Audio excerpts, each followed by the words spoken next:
Aspiration and inspiration for Indonesia.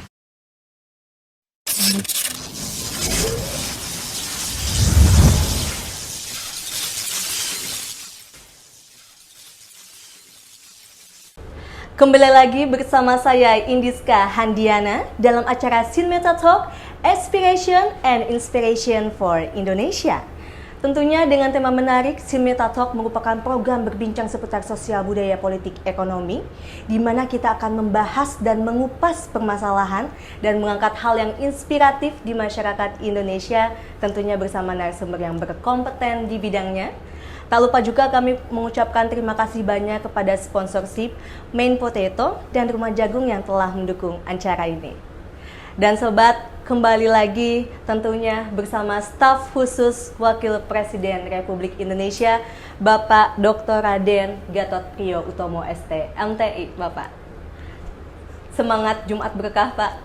Insya Allah. Harus, iya. Harus, iya Pak.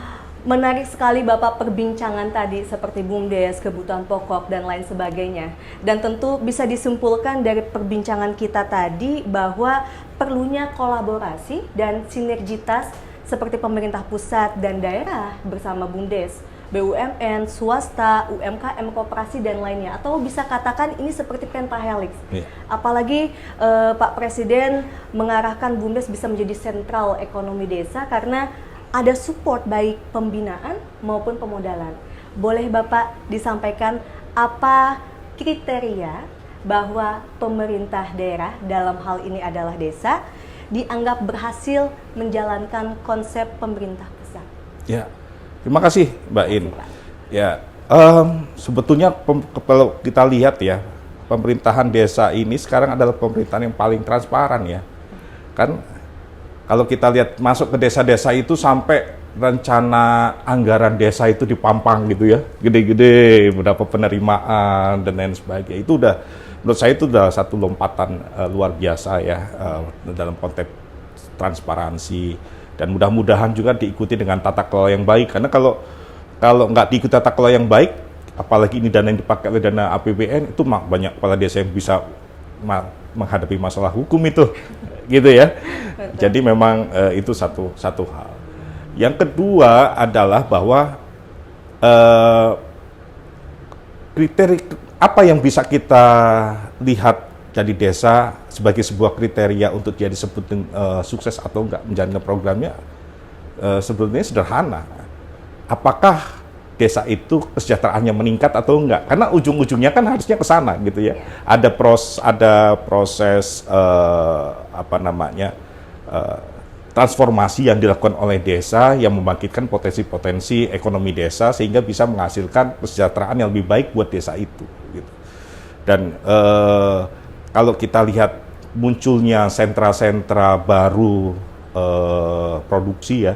Kalau apalagi dengan teknologi digital yang makin meluas seperti sekarang ini kan ya, makin mudah barang-barang yang diproduksi oleh desa-desa itu kemudian bisa dipasarkan, itu kan secara langsung meningkatkan kinerja ekonomi desa ya.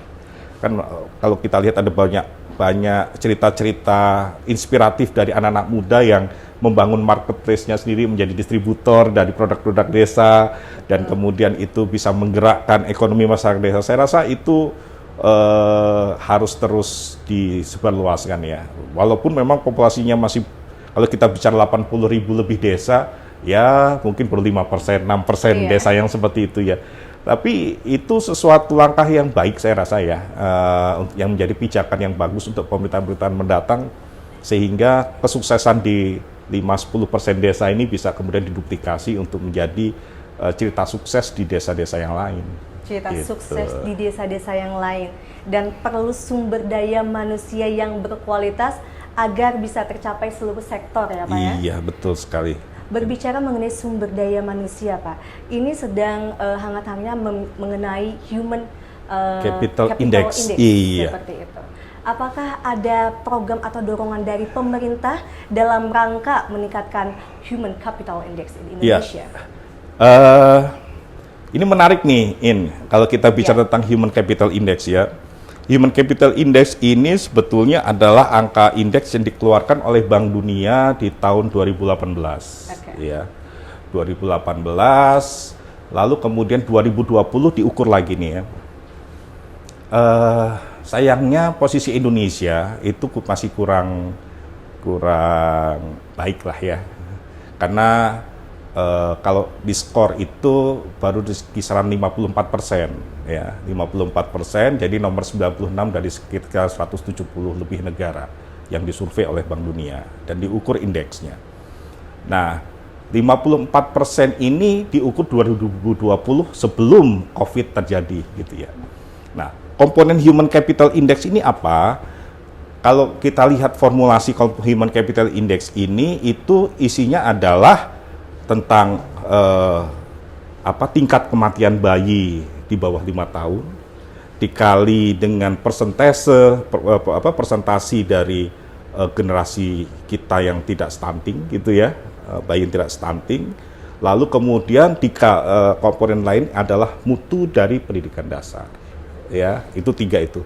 Nah, angka Human Capital Index ini itu mengkorelasi kepada daya saing sebuah bangsa kira-kira 18 tahun ke depan itu seperti apa.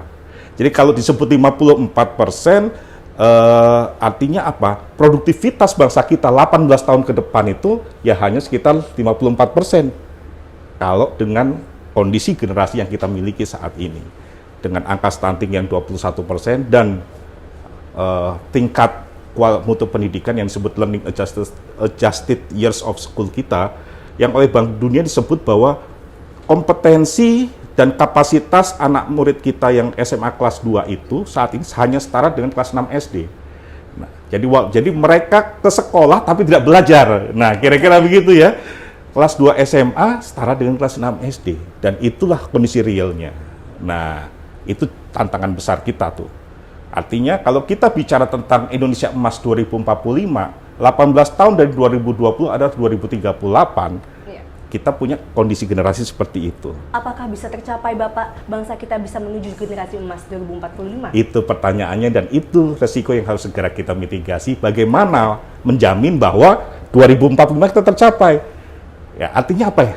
1, angka stunting ini harus kita perangi habis-habisan. Oke. Ya, apa kan? langkah hal konkret Bapak dari pemerintah sendiri atau khususnya dari Stafsus Wakil Presiden Republik Indonesia? Pertama, dari angka program nasional untuk penurunan stunting ini memang menjadi prioritas program prioritas nasional yang koordinasinya langsung di bawah Wakil Presiden. Ya. Kira-kira 18 tahun yang lalu kita masih ada di angka 35%. 1 dari 3 bayi anak yang lahir itu adalah stunting. Stunting itu artinya apa? Dia lahir dan tumbuh dengan otak yang kerdil. Sehingga pertumbuhannya tidak maksimal, ujung-ujungnya apa? Kemampuan kognitifnya bermasalah, kemampuan belajarnya masalah, boro-boro produktivitasnya tinggi. Gitu ya. Nah, dari angka 35% lebih per 2022 kemarin kita berhasil turunkan menjadi angka 21%. Ya, penurunannya cukup signifikan. Dan saya rasa pemerintahan Pak Jokowi dan Kiai Ma'ruf ini cukup ambisius juga. Karena 2024 kita dipaksa, dipush untuk bisa turun di angka 14%. Angka 7% ini sesuatu yang sangat signifikan, ya. Tapi seperti biasa, kedua pemimpin kita ini kan sangat yakin, ya, bahwa kita pasti bisa, kita all out, sehingga kita habis-habisan nih Mbak. Jadi di kantor Wapres kita rutin, kita kolaborasikan semua stakeholder sama-sama bahu-membahu. Karena pemerintah nggak mungkin menyelesaikan persoalan ini sendirian.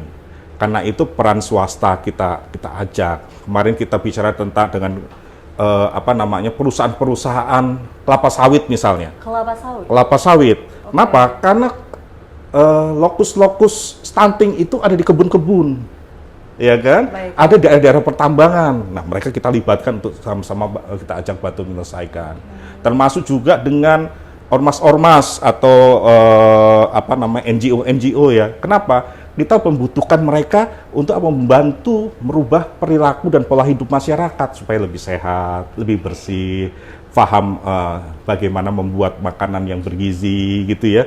Nah itu kita butuh sosialisasi itu supaya masyarakat itu berubah. Terutama apa? Yang signifikan lagi, untuk mengurangi pernikahan dini, Mbak. Karena pernikahan dini itu menghasilkan bayi-bayi yang stunting. Itu bahayanya. Iya, Oleh karena itu tokoh-tokoh tokoh-tokoh agama kita banyak libatkan juga untuk membantu kita mensosialisasikan itu. Nah, di sini kita habis-habisan menyelesaikan isu stunting, tapi kalau produksi stuntingnya bertambah terus, nggak selesai-selesai dong ya. Iya kan? Jadi ini kita selesaikan, sininya nambah terus. Betul. Akhirnya nggak turun-turun juga. Jadi ya, calon-calon ibu ini juga harus kita edukasi dan berikan pemahaman yang cukup. Iya. Gitu. Dan tentu itu bukanlah hal yang mudah, Bapak. Betul, betul sekali. Apakah sudah dilaksanakan, Bapak, atau baru? Kalau program stunting ini kan memang program prioritas kita sejak tahun 2000, ya mungkin sudah 10-15 tahun yang lalu ya kita gerakan, tapi kita memang sangat masif sekali di periode ini ya. Di periode dimasifkan kembali. Masif sekali. Lalu kemudian kita punya yang namanya TP2S, juga tim percepatan penanggulangan stunting yang secara teknis itu dikepalai Kepala BKKBN. Ya, jadi BKKBN yang jadi leading sektornya dalam hal ini. Ya. Nah, kalau di sisi pendidikan sebetulnya ini agak perlu kita dorong nih, Mbak. Betul. Karena Harmonized Test Score Index kita, ya Harmonized Test Score ini adalah angka yang menunjukkan kemampuan literasi anak-anak Indonesia tuh, ya termasuk literasi membaca, literasi matematika, numerik ya, dan literasi sains. Literasi membaca kita juga cukup memprihatinkan, ya 70% anak-anak kita itu bisa baca tapi nggak paham. Itu dari hasil data riset, Pak? Data riset dari survei namanya oleh OECD ya, survei PISA. Ya. Ini internasional dan itu dikonfirmasi oleh survei yang dilakukan sendiri oleh Kemendikbud juga.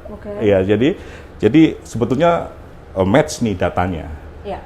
Di literasi numerasi lebih parah lagi ya, gitu ya.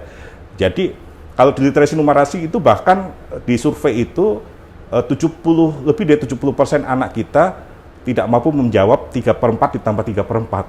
70% bilang hasilnya adalah 6/8. Itu satu persoalan ya. Nah, jadi gimana caranya jadi kiai yang jago hukum waris Islam gitu. Kalau misalnya pecahan itu nggak paham misalnya gitu, katanya gitu ya kan hukum waris Islam kan isinya kan pecahan-pecahan yang kalau isinya 1, isinya 2, 3, 4 misalnya. Ya, satu aja cukup, Bapak. Warisannya kan lebih ribet kan. Nah, betul. Ya, apalagi kemudian ya banyak kembangan-kembangan yang lainnya. Lalu kemudian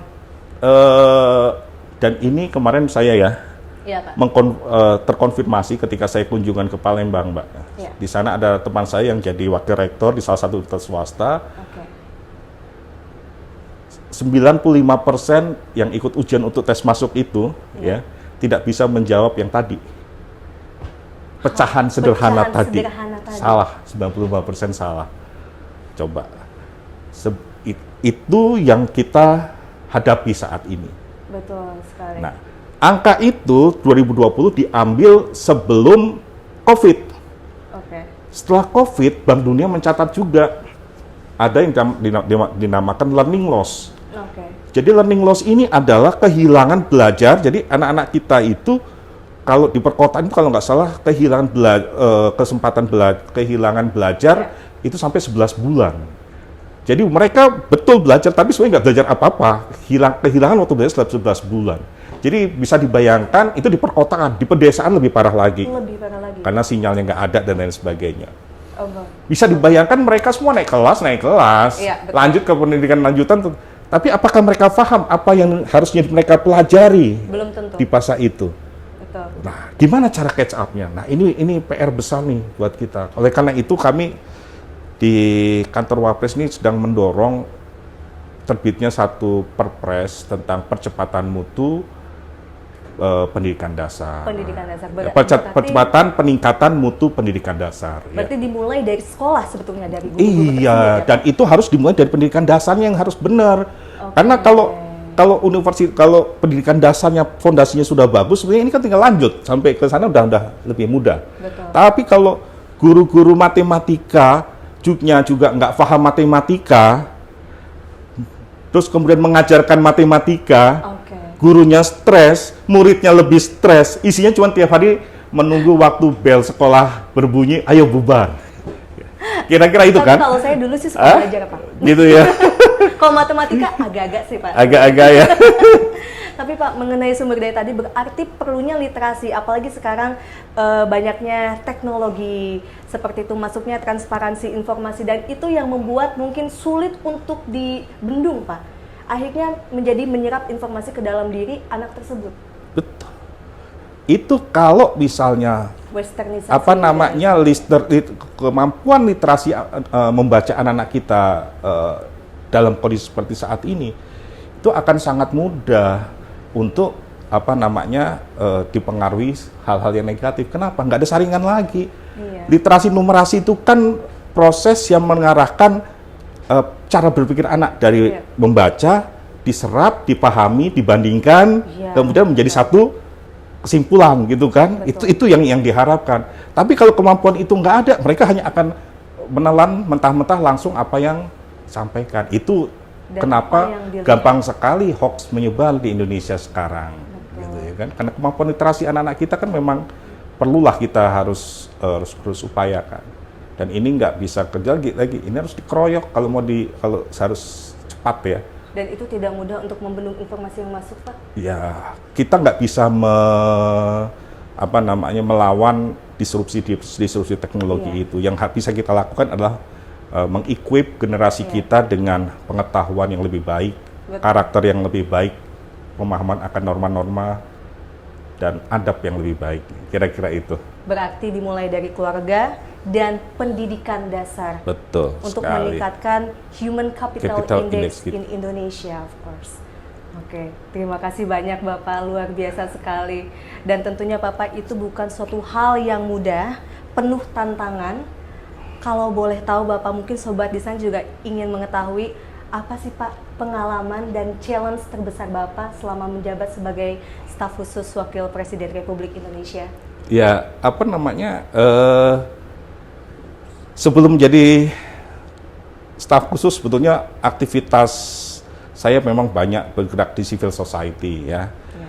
Banyak concern terkait dengan pendidikan juga, terutama terkait dengan mutu pendidikan dasar. Jadi di NU Circle kita punya gerakan yang disebut dengan Gerakan Nasional Pemberantasan Buta Matematika dan Gerakan Nasional Pemberantasan Buta Membaca. NU Circle itu sama dengan PBNU atau? Ya, sebetulnya kita nggak di bawah PBNU, tetapi dulu itu adalah kami diamanahkan untuk kira-kira ini sebenarnya paguyuban, ya paguyuban teman-teman Nahdien, kelompok profesional Nahdien yang senang ngumpul-ngumpul aja gitu ya. Kalau mungkin dari dulu itu ada Kiai Masdar Farid Masudi, ada Ibu Lili Wahid almarhum, ada Pak Arsul Sani mungkin ya, Kang Teten, Mas Duki, Pak Yudi Latif. Nah, kita dulu sering ngumpul dari rumah ke rumah yang akhirnya punya pemikiran kita harus gulirkan menjadi sebuah gerakan yang lebih real untuk membantu Indonesia, kira-kira begitu. Dan yang kita lakukan sebetulnya adalah komplementari dari apa yang dilakukan oleh PBNU, visi besarnya PBNU ya, Nahdlatul Ulama secara besar. Pendiri-pendiri Nahdlatul Ulama kan memang sangat fokus bicara tentang bagaimana mencerdaskan kehidupan bangsa dengan gerakan-gerakannya ya, dengan berbasis pesantren. Nah, itu yang kita equip ya, dengan memberikan pengayaan terhadap kontennya dan lain sebagainya. Dan alhamdulillah gerakan ini disambut ternyata. Jadi ternyata bukan uang yang menjadi dasar untuk menjadi gerakan bersama. Karena ini diawali dengan uang pribadi sejuta untuk bisa kirim guru. Tapi ini ketika kita bungkus mentransformasi dari mobilisasi menjadi movement, ya, menjadi gerakan, ternyata ini jauh lebih dahsyat. Karena semua orang ternyata berpartisipasi ke dalam, kemudian menggerakkan elemennya sendiri, dan sekarang ini seperti bola salju. Setelah kita lakukan pelatihannya, lalu kemudian teman-teman di Tual itu pergi ke pulau-pulau terluar di Indonesia, mengajarkan guru-guru matematikanya sendiri. ada yang kita latih di Batam, ibu guru kemudian dia tergerak melatih di pulau-pulau terluarnya sendiri tanpa udah kita gerakkan lagi, semua udah bergerak sendiri-sendiri. Jadi niat besar kita untuk memajukan literasi Indonesia itu sekarang alhamdulillah sudah mulai digerakkan. Kalau dulu diawali dengan uang sendiri, sekarang beberapa perusahaan juga udah mulai chip in ya, seperti Bukit Asam misalnya, satu kabupaten kita garap di Kabupaten Muara Enim. Sekarang menjadi CSR unggulannya Bukit Asam dan sekarang direplikasi di Kabupaten Lahat. Dan bulan kira 3 minggu lalu saya ke sana, mereka sampai mengucapkan terima kasihnya itu sampai gelindangan air mata yang saya sendiri sampai merinding karena seperti mereka menemukan cahaya gitu ya, menemukan cahaya. Pak, kalau kami tahu begini caranya, kami pasti bisa membuat murid-murid kami jauh lebih pandai, Pak. Dia bilang dengan bahan-bahan yang seadanya kita bisa lakukan proses kreatif yang lebih besar dan sebagainya. Saya sendiri sampai merinding. Saya sampai merinding. Kepala CSR-nya Bukit Asam pun sampai nangis loh dengan kalimat-kalimat seperti itu, dan mereka minta terus didampingi. Tapi saya bilang kita nggak akan dampingi selamanya karena basis kita bukan mobilisasi, basis kita harus movement. Jadi kalian yang sudah punya ilmu harus mau bersedia menyediakan waktu untuk menularkan ilmunya kepada rekan-rekan sejawat guru lainnya. Itu adalah indikator gerakan ini berhasil. Tapi kalau kami masih masuk, itu berarti kami belum berhasil. Dan mereka siap untuk melakukan proses itu. Untuk bisa menjadi mandiri di kaki sendiri. Nah, betul. Kira-kira itu, Luar biasa, Bapak. Oke, the last, Bapak. Apa pesan dan harapan Bapak, tentunya salah satunya untuk masyarakat dan juga pemerintah daerah pada khususnya, agar bisa menjalankan ekonomi kerakyatan lebih berhasil lagi dan sesuai dengan harapan? Ya, yang pertama, kalau dalam konteks birokrasi, tentunya reformasi birokrasi itu harus terus dijalankan ya. Reformasi birokrasi artinya apa? Kalau ada kepala dinas yang masih mendapatkan jabatannya dengan membayar, maka lupakan reformasi birokrasi. Oke?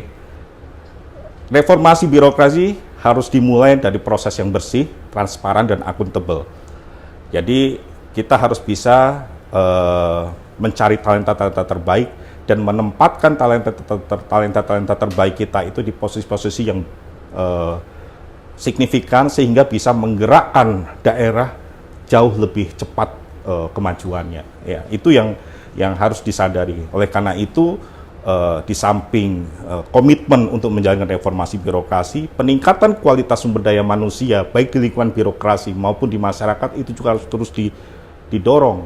Ya, bagaimana birokrasi itu jauh lebih profesional, berintegritas. Nah, itu yang menjadi PR kita bersama. Ya. Integritas profesional, sehingga outputnya apa? Regulasi-regulasi yang dikeluarkan oleh birokrasi itu akan mengakselerasi ekonomi kerakyatan. Luar Betul? Biasa. Keep up. Iya kan? Luar biasa. We have to action. Iya. We need investment, Iya. and then we need to change. Betul sekali. Betul. Luar biasa, Bapak. Terima kasih banyak, Bapak, atas harapan dan pesan-pesannya, dan luar biasa apa yang disampaikan Bapak. Semoga bisa menginspirasi masyarakat Indonesia dan apa yang menjadi harapan selalu dikabulkan oleh Allah Subhanahu wa taala. Amin amin ya Allah ya Rabbal alamin. Sukses juga buat Indi dan tim. Amin. Dan kami mengucapkan sekali lagi terima kasih banyak Bapak atas Sama-sama. perkenaannya, kami bisa podcast bersama Bapak. Namun sayang, waktu harus memisahkan kita. Semoga kita bisa berbincang di lain kesempatan, Bapak. Siap-siap. Amin. Siap. Tinggal kita atur. Siap, Bapak. Indonesia sukses dan Jaya. Ekonomi kerakyatan adalah sistem ekonomi yang pelaksanaannya berdasarkan pada kepentingan dan kemakmuran rakyat. Maka manfaatnya harus didapat untuk bersama, bukan hanya bagi salah satu pihak saja. Dalam membangun bangsa dan negara, diperlukan sumber daya yang berkualitas untuk mencapai segala sektor di bidang pembangunan bangsa Indonesia. Dan kekuatan pemerintah dalam menjalankan ekonomi kerakyatan harus mampu berkolaborasi, mengkoordinir para pelaku ekonomi kreatif, menjadikan desa menjadi sentral ekonomi, mengimplementasikan nawacita nomor 3, membangun Indonesia dari pinggiran. Jika desa maju, maka maju pula Indonesia. However, Indonesia still face considerable development challenges. Saksikan terus Sinmeta Talk hanya di Sinmeta Official dan jangan lupa follow Instagram di @sinmeta.co.id.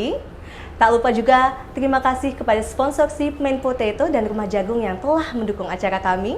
Saya Indiska Handiana beserta Bapak Stafsus Wakil Presiden Republik Indonesia Gatot Priyotomo dan kru pamit undur diri, sampai berjumpa lagi. Assalamualaikum warahmatullahi wabarakatuh. Aspiration and inspiration for Indonesia.